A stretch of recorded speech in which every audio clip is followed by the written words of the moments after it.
Mr. Speaker, thank you very much.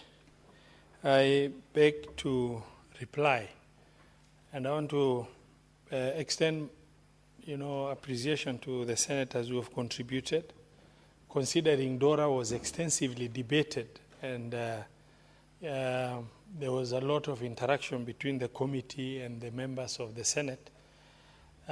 It's nothing new in terms of engagement other than bringing the information from what transpired within the mediation for us to arrive in both houses at a common figure that is going to inform the vertical share of revenue between the national and county government.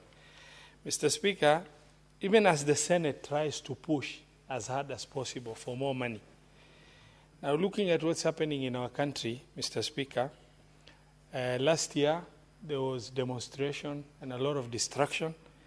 And we want the government to make more money so that we can push for more money for the county government. This year, that demonstration that last year was genuine Gen Z, this year has been packaged differently and into organized crime in the name of, Gen Z, that is, sincerely speaking, a very painful thing. Mr. Speaker, I sit in this Senate and my entire flying career before I joined politics, Mr. Speaker, was in war-torn countries, Chad, South Sudan, Darfur, Somalia, Afghanistan, Congo, Central African Republic. And what I've seen in terms of what anarchy can do to countries and the way some of our politicians have tried to really get, a lot of agitation for anarchy in the country by way of sponsored hooligans in the name of Gen Z, fighting for something they believed is right, and leading to wanton destruction of properties. That will only go a long way in reduction of country's performance, spoiling the country's image, and, the idea of if it is not us, nobody else should run this country. If it's not us, the country should burn. Is a very unfortunate position. So, Mr. Speaker, the Senate is in a very awkward position to push for more money for counties. But the reality of government performance in terms of the fiscal space of collecting monies to be able to be shared vertically between the two levels of government, the situation is only getting from bad to worse. The committee has done its best under the circumstances to try and push for up to 415 billion, which is 28 billion shilling additional over and above 387.425 that was of the last year, where, Mr. Speaker, sir, you co-chaired and mediated to that level. Mr. Speaker, if under the circumstance, the 28 billion shilling is very reasonable.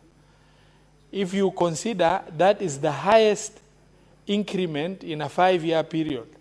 If you look, the last reasonable adjustment of county government shareable revenue happened in 2020-2021 when the third basis of revenue sharing was being discussed. And at that time, Mr. Speaker, sir, it moved from 316 to 370, which was about 54 billion shilling increase.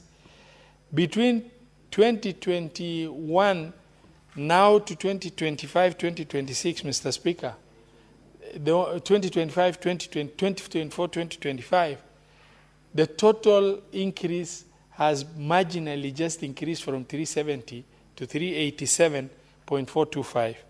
Now, moving from 387.425 to 415 billion, an increase of over 28 billion shilling, is commendable job under the circumstance within the country and the environment we are in, where peace should have contributed to more collection of revenues, and perception within the country in terms of how we are perceived and seen as a nation would have helped in attracting more foreign investment and help us get more sound growth of our revenues.